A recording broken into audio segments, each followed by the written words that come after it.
예, 안녕하세요. 박중사입니다. 2025년 8월 21일 목요일 장마감 리뷰 방송 시작하도록 하겠습니다. 자, 오늘은 위클리 옵션 만길이었고요. 전일 하락했다가 되돌린 상태에서 살짝 더 추가적인 상승을 보였다가 제자리 걸음을 하면서 끝난 위클리 옵션 만길이었습니다. 자, 오늘 어떤 일이 있었고 또 어떤 내용을 업데이트해야 되는지 하나씩 짚어보도록 하겠습니다. 자, 먼저 개장 전 체크사항입니다. 위클리 옵션 만기일인데 결국에는 오늘 금융투자의 단독 승리로 마감한 것으로 추정됩니다. 양매도 포지션을 구축하고 있었고 결국에는 내려갔던 것을 되돌리면서 수익을 키울 수 있었고요. 야간 선물은 0.14% 상승 마감했었죠. 그 당시에 외국인은 선물을 93억 매수했었습니다. 오늘 0.38% 하락 후 약 1% 정도까지 상승했다가 밀려서 0.33% 상승한 음봉 마감을 했습니다. 아직 424.5 라인의 승부가 나지 않은 모습으로 오늘 밤 야간장 움직임에 따라 내일장 대응을 준비해야 될 것 같습니다. 이제 위에서 출발하냐 아래에서 출발하냐 아니면 내일 갭이 얼마나 어느 쪽으로 발생하냐 등에 따라서 이제 시나리오를 생각하고 들어와야겠죠. 현재까지 외국인 하방 세팅은 거의 없기 때문에 혹시나 피보나치 764 자리에 해당하는 다음 매물대 라인인 409에서 411.6 자리까지 다시 자리를 열어 주게 된다면 여기죠. 해당하는 다음 매물대 여기 이 자리까지 열어주게 된다면 단계적으로는 찬스 구간이 형성될 수 있는데 현재 개인들이 현물 매도가 많아서 쉽게 허용하지는 않을 것으로 보입니다.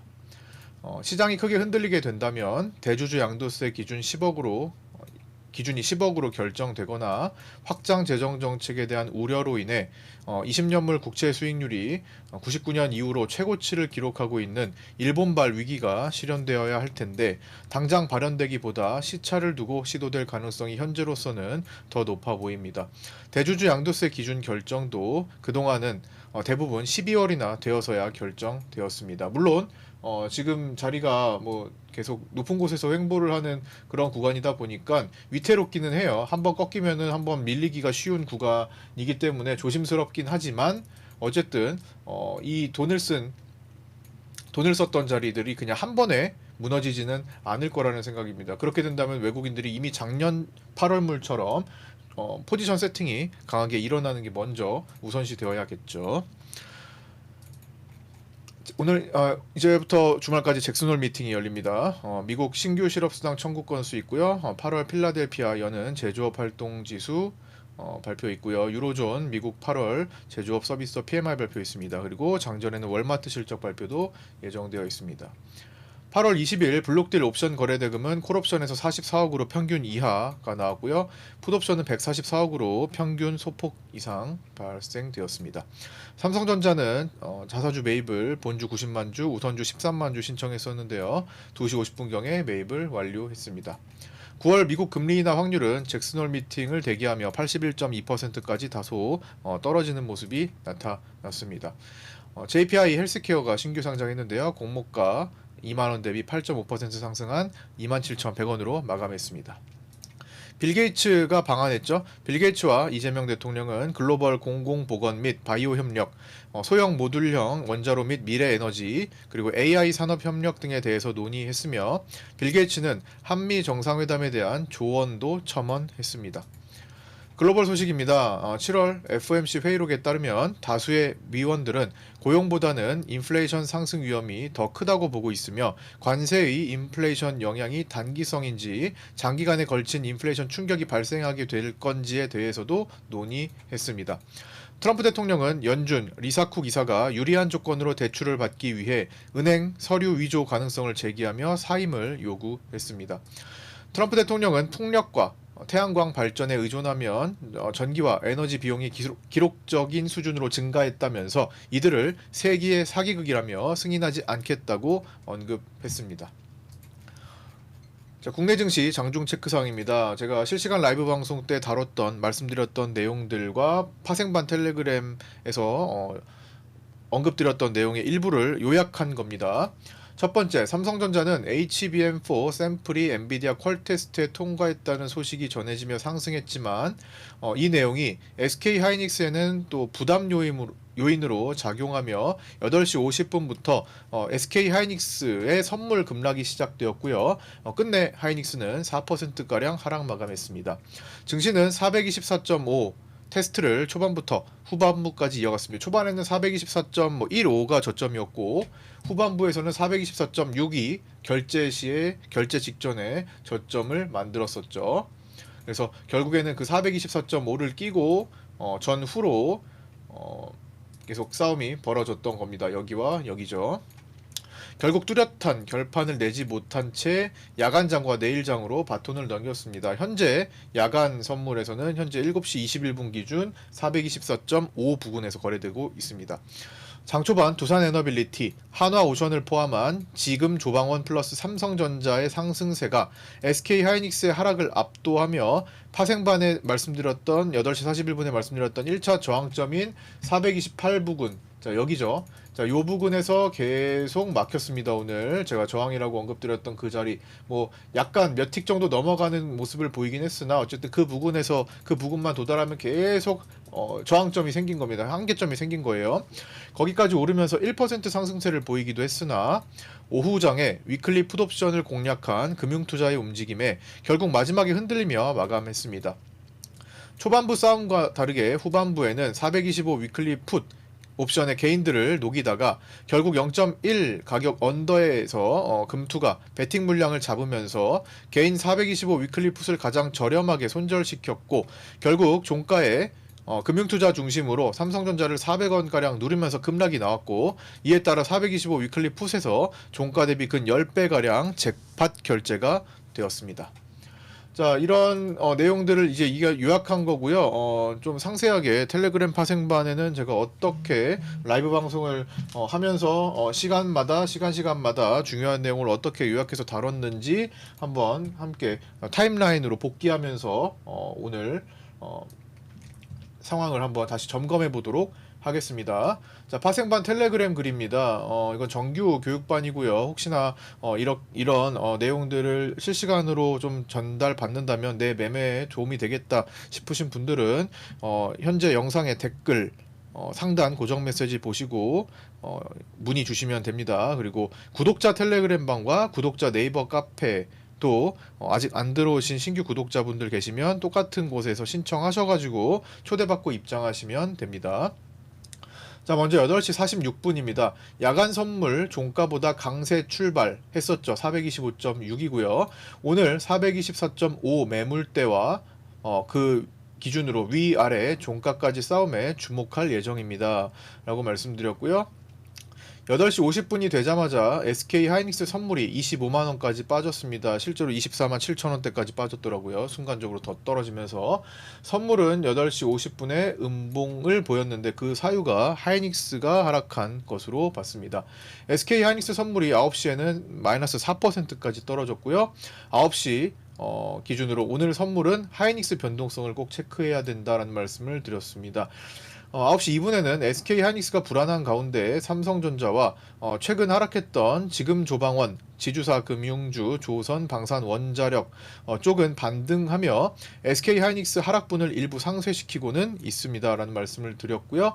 9시 7분에는 장 초반이기는 하지만 시장이 한쪽 쏠림을 만들기보다는 움직이는 종목들이 많아서 양쪽을 다 흔들 가능성을 높게 보면서 어떻게 해요? 한쪽으로 계속 진행되기보다는 양쪽으로 다 위도 아래도 다 흔들면서 위클리 옵션 만기를 보낼 거다라는 말씀을 드렸고요. 위클리 옵션 만기일 개인 양매수 균형화가 어느 지점에서 만들어지는지 보도록 하겠습니다. 그래서 제가 나중에 위클리 옵션 만기 균형화가 만들어졌다는 말씀을 드렸어요. 그 중간에 끼고 위아래 비슷한 자리를 향했을 겁니다. 424.5를 딛고 올라선 만큼 추세대로 위에서 자리 잡을 가능성이 일단 있겠죠. 자리 잡고 다시 돌아오긴 했습니다만 9시 12분에는 외국인 선물 매수가 1,700억 원을 돌파했었고요. 갑자기 423계약을 포함한 대량 매수가 동반되었습니다. 이때죠. 연속성을 봐야 되는데 연속적이진 못했어요. 자, 위클리 만기 포지션을 9시 18분 기준으로 점검했더니 외국인들은 오늘 상방으로 구축을 먼저 했었고, 개인들은 오늘 풋옵션 계약수가 초반에 빠르게 2만 계약까지 올라오는 모습이 나타났고, 기존의 콜과 합쳐져 가지고 양매수를 만들었는데 오늘 들어온 풋이 더 의미가 있었죠. 그래서 풋옵션 우위에 양매수 형태를 먼저 구축했습니다. 이게 나중에 양매수로 바뀌었죠. 금융투자는 양매도를 처음부터 구축해서 올라갔다가 내려가는 것이 유리한 그러한 구조를 취했습니다. 9시 21분에는 428포인트, 저항으로 말씀드렸던 428포인트에서 살짝 오버했다가 밀리는데, 오늘 위클리 만기일이라 어제 방송에서 설명드렸던 것처럼 진폭이 4포인트 이상이면 변곡이 나오기가 쉽습니다. 그래서 오늘 여기서 여기까지 올라간 게 최저점 대비 여기 당시 고점이 4.2포인트 정도 올라갔을 겁니다. 그래서 그 구간에서 이제 한번 꺾이는 시도를 했었고요. 오늘이 위클리 옵션 만기일이라는 점을 고려하면서 개인 양매수화가 되면서 양쪽을 다 터는 그림을 보면서 장세 변화가 생길지 주목해 보겠습니다라고 말씀을 드렸고요. 위클리 2만 계약 풋옵션 들어오는 거 개인들 체크했었고, 9시 26분은 일단 개인 위클리 풋 2만 계약이 들어와 있으니 이것부터 녹이는 게 숙제입니다. 어제까지 개인 콜이 우세였기 때문에 살짝만 더 흔들려도 개인은 금방 누적 양매수화가 됩니다라는 언급을 드렸습니다. 다시 위클리가 25,200계약까지 풋옵션에 개인들이 몰리는 모습이 나타났었고요. 9시 34분에는 424.5 위로 다음 자리를 본다면 첫 번째 관문이 오늘 파생반 1차 자리인 1차 저항 자리인 428인데, 여기서 한 번씩 접고 있어도 결국 개인들이 위클리 풋옵션을 더 타고 들어오면 그걸 녹이기 위해 고가 돌파 시도를 한번 해줄 가능성이 충분히 있죠. 아직까지는 아무리 위클리 옵션 만기일이어도 진폭이 4.15로 더 나올 수 있고 시간도 이릅니다 라는 말씀을 드렸습니다. 9시 40분에는 개인 위클리 풋을 먼저 잡는 시간을 보내고 있습니다 라면서 위에서 이제 노는 것을 설명을 해드렸고요. 진폭은 한 틱씩 더 올라왔습니다. 결국에 많이 올라가진 않았죠, 진폭 자체가. 9시 47분에는 위클리 풋이 계약수가 많은데 계약수 녹이는 것은 더 쉽습니다. 외가이기 때문에 적당히 올려놓고 시간을 조금만 끌면 됩니다. 그러면 외가 들어간 개인들의 풋옵션은 사르르 녹게 되어 있습니다. 그래서 아침에 점심시간대까지 그거를 녹이는 모습이 나타났던 거고요. 개인들의 430 위클리 콜 이상의 매수분을 살려주지 않으려고 하고 있고, 자, 어떤 말이에요? 430 이상의 위클리 콜을 기존에 들어가 있던 것을 살려주지 않으려고 하고 있고, 그 다음에 427.5부터 들어오는 위클리 풋을, 자, 여기부터 들어오는 개인들의 위클리 풋을 이제 시간을 현위치에서 머무르면서 시간을 끌어가지고 녹이는 방식을 취하고 있습니다. 10시 2분에는 큰 의미는 없는데요. 0.01로 죽은 420 위클리 풋 개인 물량을 대거 기타 법인이 좀 전에 좀 다 가져갔다라는 말씀을 드렸는데, 어차피 뭐 죽는 거라서 큰 의미는 없습니다. 외국인 금투가 매도 포지션이라는 게 더 중요했죠. 그래서 10시 3분에 기타 법인의 로또 베팅급인데 이게 특이한 거지 그냥 외국인 금투가 아니라 크게 신경 쓸 필요는 없을 것 같습니다라는 언급을 드렸습니다. 자, 그리고 내려서 10시 15분에는 금융투자 양매도 범위가 평소보다 짧은 편입니다. 그래서 더 제한적인 움직임, 더 진폭이 약하다라는 것을 설명드린 겁니다. 양쪽으로 크게 움직이는 것을 금융투자는 제한시키는 역할을 하게 될 거고요. 10시 20분에는 이제 위클리 콜옵션이 들어오는 시간이고 한 번에 위클리 개인 풋옵션을 살리지는 못하겠죠. 그래서 10시 20분에 슬쩍 떨어지는 모습을 설명드린 건데요.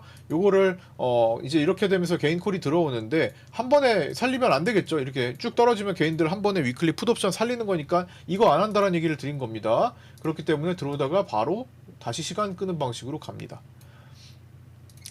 10시 30분에는 427.5 위클리 콜은 트레이딩 포인트가 되고 있고요. 콜옵션 가지고 위클리 콜 뭐 샀다 팔았다 한다라는 거죠. 외국인도 샀다 팔았다 단타하고 개인도 샀다 팔았다 단타를 하는 모습에 결국에는 결제랑 상관없이 다 죽고 말았습니다. 그리고 10시 32분에 다시 위클리 포지션 체크 외국인들 상방 개인들은 아까보다 더 균형에 맞춰져 있는 양매수, 그렇지만 오늘 풋옵션이 더 많았던 자리 금융투자는 양매도 유지가 되고 있었고요. 그리고 최태원 회장의 빌 게이츠 만난다는 기사 띄워드렸고, 10시 42분에는 위클리 옵션 만기일 특유의 프리 깎는 시간을 보내면서도 외국인 선물은 3천억 매수를 돌파했습니다. 프로그램은 1천억 매수 돌파했다는 얘기 해드렸고요. 10시 49분에는 개인 위클리 콜이 1만 계약이 넘어가도 누적 양매수 균형이 될 듯합니다. 점점 양매수 균형화가 되고 있다는 말씀을 드렸고요. 그리고 11시 20분에는 현재 개인 위클리 콜은 430부터 위로 매수, 개인 위클리 풋은 430부터 아래로 매수 하면서 점점 범위가 넓혀졌지만 그걸 다 녹이기 위해서 계속 제한적인 움직임을 보였고요. 위클리 콜은 단기 성향의 혼조세를 추정했습니다. 다시 위클리 포지션을 체크했을 때 11시 21분 기준 외국인은 상방, 개인들은 다시 풋옵션 중심의 양방, 그 다음에 금융투자는 양매도 보이고 있고요. 계속되는 428 싸움, 1차 저항점에서 싸움을 계속하고 있다는 것을 언급드렸습니다. 그리고 이제 이재명 대통령이 이제 빌 게이츠와 만난 내용 나오고 있고요. 그 다음에 11시 43분에는 삼성전자 혼조 상태고요. 혼자라는 겁니다. 혼자 오타네요. 삼성전자 혼자 코스피를 8.5포인트 정도 끌어올렸는데 그 대부분을 SK 하이닉스가 뺐습니다. 하이닉스는 거의 8포인트 하락에 기여하던 시간이었고요. 그리고 나머지 조방원 반등에 의한 상승이 있었습니다. 위클리 옵션은 만기를 맞아 개인 양매수 상태에서 프리를 녹이는 과정이 진행되고 있었습니다. 11시 44분에는 오늘 외국인의 월물 35억 콜옵션 매수는 평균적으로 환매수가 더 많아 보입니다. 섞여있긴 합니다만 대체적으로 그렇다라는 말씀을 드렸고요. 11시 45분에는 기존 양매도 중 콜매도를 풀고 있는 게 더 많다라는 말씀을 드렸고요. 어제 말씀드렸던 이번 옵션물 핫플레이스를 432.5를 향하는 과정인데 아직 만기가 15거래일이나 많이 남았기 때문에 지금 당장 생각할 단계는 아닌 것 같습니다. 그리고 금융투자는 432.5 위클리 콜에 1천만 원 정도 로또 베팅이 11시 46분에 있었지만 크게 중요해 보이진 않는다 말씀드렸고요. 외국인의 메인 위클리 베팅은 425 위클리 콜이었습니다. 해당 옵션물을 관리하는 시간이었고요. 결국 오늘 종가로는 외국인들이 이걸 다 손실 처리를 했습니다. 그 다음에 여기 보면은 점심시간에 1시 5분에 위클리 개인 손실 구간 확대를 체크하자 했는데 코스피 200 기준으로 최저점이고요. 오늘 코스피 200이 424.41로 끝났죠. 요 자리로 끝났습니다. 요 자리 완전 최저점은 완전 최저점은 아니지만 개인들이 요건 이제 나중에 살짝 바뀌긴 했는데 가장 손실을 보는 구간까지는 아니었습니다. 풋옵션 일부를 살렸지만 그러나 마지막에 보면은 라이브 방송 보신 분들은 아시겠지만 개인들이 425 위클리 풋옵션 가지고 있던 거를 최저점에 손절을 해가지고 마지막에는 포지션이 이렇게 둥글게 만들어지면서 손실을 키운 채 마감을 한 것을 알 수 있습니다. 살리긴 했습니다만 결국엔 포지션이 거기가 다 녹은 상태였고 마지막에 제일 싸게 손절하고 결제로 425 위클리 풋이 살아났기 때문에 개인들은 사실 크게 거기서 이득을 본 게 없었습니다. 그래서 이제 차트로 이제 자리 잡아드린 거고요. 그다음에 이제 오후 방송 시작하기 전에 아침 돌파 자리를 지지하는 시장이다라는 거 언급을 드렸고요. 위클리 개인 콜풋 양매수 균형화가 완성된 시간이었습니다. 그게 여기였죠. 그렇기 때문에 여기서 크게 벗어나질 않았던 거죠. 내려갔다 다시 올라왔죠. 그 다음에 이제 결제 때 이제 한번 흔들려고 내려갔던 거고 삼성전자가 400원 빠졌으니까. 자, 그리고 내려서 프로그램 비차익 추이 체크했고요. 그 다음에 이제 오늘은 오후장 것까지 좀 볼게요. 3시 정도까지 볼게요. 1시 57분에는 426 라인 지키는지 여부가 중요한데 오늘의 승부처로 보입니다. 그게 426 여기입니다. 아침에 돌파했던 자리, 지지받은 자리, 지지받고 이탈했다가 다시 올렸는데 거길 결국 이탈했어요. 그럼 뭐예요? 자, 여기 고가 낮추면서 이탈했고 결국엔 거기가 저항 역할을 하면서 끝났었죠. 425 위클리 풋을 여기 400, 그 아래는 424.5 중심 매물대겠죠. 위클리 개인은 현재 자리 부근 양매수 균형이라 최대한 지지받으며 버텨주고 있습니다. 그래도 깨져도 다시 올라가는 모습이 나타났던 거죠. 양매수 균형이니까. 그리고 425 위클리 풋 개인을 살리지 않으려는 모습도 함께 나타납니다. 현재 0.17 부근이었고요. 개인 평단 0.34 그 이상이 될 수도 있는데 그 0.5 정도로 될 수도 있는데 이 정도를 추정했습니다. 결국에는 수익을 보지 못했던 거예요. 2시 2분에는 볼벤 하단 지지를 받았고 포지션 중립을 최대한 지켜주려고 하고 있습니다. 그래서 개인 양매수 균형점이나 결국에는 살짝 밀렸다가 변동성이 나오는 시간이기도 하니까요. 그리고 다시 끌어올리는 모습이 나타났습니다. 위클리 옵션 만기일 결제 진행 과정 중 수급 현황 2시 9분에 체크한 내용이고요. 이건 이따가 언급 드릴 겁니다.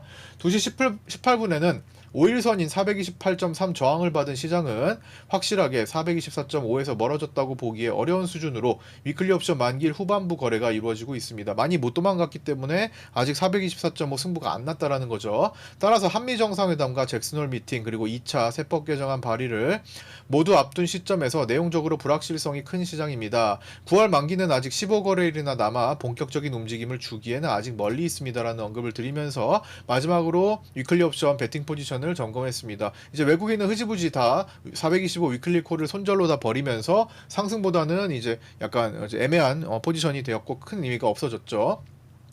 그 다음에 개인들은 양매수화가 됐는데 이제 떨어지면서 개인들이 콜 들어오면서 이제 균형이 만들어지는 모습이 나타났고 심지어 좀 더 떨어지니까 살짝 콜이 더 많아지는 모습까지도 나타났는데 큰 차이는 없었죠. 금융투자는 양매도 균형을 이루고 있었습니다. 2시 24분에는 누르는 쪽 주체가 크지 않습니다. 금융투자 양매도로 올라갔던 것 다시 내려가게 만드는 역할 정도 하고 있고요. 종목들 때문에 흔들린 것이죠. 프로그램 비차익 영향이 있었고 두산 에너빌리티 등을 필두로 움직였던 겁니다. 그리고 하이닉스도 포함해가지고요. 2시 32분에는 오늘 상승세를 유지하는 데 베팅했던 외국인보다 오늘은 아침부터 외국인과 반대로 선물 매도와 위클리 옵션 양매도 구조를 만든 금융투자의 수익이 돋보이고 있습니다. 라고 말씀을 드렸고요. 오늘 결국에 금융투자가 이득을 제일 많이 봤습니다. 물론 아직 종가 결론이 난 것은 아닙니다만 현재 기준이었고요. 2시 44분에는 하이닉스의 24만 5천원도 위협하면서 현물 중심으로 밀리는 시간이 되었고요. 프로그램 비차익은 매도 전환 직전이 되었다 언급을 드렸고 3시에는 굳이 개인 425 위클리 풋을 크게 살려주지 않는 시장의 모습인데 요게 나중에 마지막에 개인들 425 풋 물량을 다 최저점에 손절시키고 금융투자가 싹 다 가져가서 결국에는 그 결제를 10배까지 만들어냈습니다.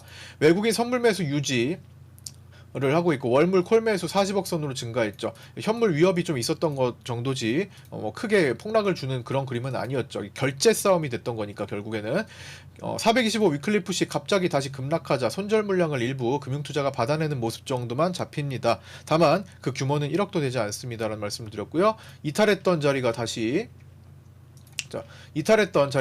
저항 역할을 이제 하고 있는 거 체크했고요. 다시 요거 진행 과정 수급 현황 받고 그 다음에 요 정도만 보면 될 것 같은데요. 마지막에 이제 427.5 위클리 풋 외국인 금융투자 구조를 더 살리면서 마지막에 425 위클리 풋에 싸게 들어간 금융투자의 수익을 노리는 결제가 진행되었다 해서 삼성전자를 400원을 순간 눌렸다라는 말씀을 드리면서 이제 결제를 받죠. 그래서 요 정도 살펴봤고요. 이렇게 일단은 그 당시에 진행됐던 내용들을 타임라인식으로 계속 업로드를 해드리고 있으니까 실시간 방송을 보완하는 측면으로 텔레그램을 잘 활용할 수 있을 것 같습니다. 그래서 관심 있으신 분들은 하루에 커피 한 잔도 안 되죠. 그래서 이제 문의 주시면 안내해드리도록 하겠습니다.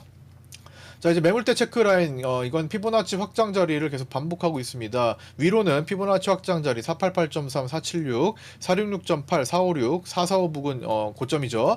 그 다음에 위에 매물대 437.5, 그리고 지금 싸움 벌이고 있는 424.5, 아래로 411.6과 409, 그 다음에 401에서 400, 그 다음에 좀 먼 얘기지만 392에서 383, 385까지도 신경을 나중에 써야 될지 모르겠습니다. 이런 매물 라인에 단계적으로 주목하되 장중 장세 판단 및 수급 변화에 신경 쓰면서 대응하는 것이 중요합니다. 이탈하거나 돌파하면 다음 자리까지 공간이 열린다는 것이지 반드시 거기까지 이동하는 것이 아니고 이동 여부는 장을 보면서 판단해야 합니다. 외국인의 대량 숏배팅이 작년에 비해 거의 없어서 8월 1일과 8월 만기 이후 3거래일처럼 세팅을 충분히 하지 않고 흔들면 기회가 될 가능성이 높습니다. 근데 그 기회를 크게 주지 않고 있는 경우죠. 지금은. 자, 위클리 옵션 만기일 결제 진행 과정 중 수급 현황입니다. 2시 9분 체크했고요. 그 다음에 2시 9분에 이제 핵심은 425 위클리 풋 개인 자리를 살려주는지 여부가 오늘의 마지막 오후장 게임의 핵심이었는데 결국에는 개인들 최저점에 손절시키고 금융투자가 그 자리를 꿰찬 다음에 10배 결제를 만든 겁니다. 그래서 마지막에 살펴보면은 만기 급락 금융투자 중심의 변수가 발생했고요. 425 위클리 콜을 죽이고 외국인이 이제 녹았어요. 그래서 금융투자의 매도가 승리한 지점이었고요. 425 위클리 풋도 개인 중심 매수로 가지고 있다가 금융투자가 싸게 마지막 소액 배팅에 들어오는 모습, 그리고 20분이 되기 직전에 마감 시간 직전에 개인 425 위클리 풋을 다 손절시켰고 금융투자가 진입했습니다. 개인들은 425 위클리 풋을 0.1 언더로 다 싸게 손절하고 그 자리를 금융투자가 마지막에 베팅하면서 어떻게 됐어요? 0.06으로 동시호가 진입한 게 0.59로 결제되면서 종가 대비 약 10배까지 나왔습니다. 그래서 금융투자가 마지막에 약 10억 원 이상의 수익을 추가했습니다. 삼성전자를 내리꽂으면서 10억 원 이상이 추가가 된 거죠. 요게 이제 427.5 풋과 425 풋 옵션에서 수익이 발생한 겁니다. 0.1과 0.06 사이에서 개인들은 제일 싸게 손절을 했던 거죠. 하루 종일 기다리다가. 그리고 이제 그렇게 해서 위클리 결제 싸움으로 인한 금융투자의 삼성전자 순간 종가 급락 물량을 프로그램이 76,600원에 대량으로 받아갔고 76,600원까지 뚝 떨어지니까 프로그램 땡큐 한 겁니다. 그래서 그거 다 받아갔고 지금 8시 되기 전에 삼성전자 71,000원까지 올라온 그런 모습입니다. 그렇게 해서 위클리 옵션 만기 결과를 추정해보면은 일주일 동안 기이 실현 포함해가지고 증권사 평균 추정치를 살펴보면 외국인은 19억 정도 손실 본 것으로 추정되고요. 개인은 9억 정도 손실 본 것으로 추정되고 금융투자는 24억 정도 수익 본 것으로 추정됩니다. 마감하겠습니다. 삼성전자는 외국인들이 189만 주 정도 매수했고요. 외국인 수급은 선물에서 3,007억 매수했습니다. 외국인은 9월물 단독 매도가 약 1조 원 정도 잡히고 있고요. 롤오버 포함 장기 선물 매도가 유지되고 있습니다. 프로그램 비차익은 1,093억 매수가 나왔고요. 최근 1년간 매도 누적이 23조 1,144억 원이 나오고 있습니다. 환율은 9월물 달러 선물 기준 1,397.4원으로 정규장을 종료했고요. 외국인은 정규장에서 약 491억 매수가 나왔습니다. 9월 달러 선물 매수 얼마 되지도 않았는데 단기에 1조 원을 넘어섰고요. 외국인들이요 1,400원에 도전하는 그런 시도를 보이고 있습니다. 그러면서 장기 추세 빗각 계속 체크를 하는데 상승 형태가 이어지고 있죠. 변동성 지수는 3.39% 하락한 21.38로 마감했고요. 하단 지지라인에 근접하고 있고 절대 수치 20포인트 위에서는 언제든지 진폭과 고변동성이 폭발할 수가 있습니다. 잭슨홀 미팅이 시작되어 경계감을 보이던 시장은 잭슨홀 미팅 결과에 따라 움직임이 주어질 수 있으며 우리 증시는 추가적으로 한미 정상회담과 세법 개정안 발의 등으로 인해 요전에 한일 정상회담도 있습니다. 여기가 적어놓을게요. 한일 정상회담과 한미 정상회담 그리고 세법 개정안 발의 등 요전에 노란봉투법도 있죠. 그리고 세법 개정안 발의 등으로 인해 기대감과 경계감이 모두 교차하면서 변동성이 생기기가 쉽습니다. 한미 정상회담으로 인해 조선 쪽과 원전 섹터의 관심이 가장 집중될 가능성이 높지만 이 회담이 마치고 나서 실망감에 의한 급변동이 나올 수 있기 때문에 그것도 주의해야 할 것 같습니다. 어쨌든 고평가 구간입니다. 특히 이 모든 결과가 나오는 25일, 즉 다음 주 월요일에서 화요일 정도 사이에 변동성에 주목해야 할 것 같습니다. 실망감이 나올 수도 있고 안도감이 나올 수도 있고 여러 가지 시장이 해석하기 나름대로 움직일 수가 있겠죠. 자, 오늘 여기까지 마치겠습니다. 끝까지 시청해주신 분들 감사드리고요. 구독과 좋아요, 알림 설정도 부탁드립니다. 저는 내일 아침 8시 20분에 유튜브 라이브 방송에서 찾아뵙도록 하겠습니다. 감사합니다.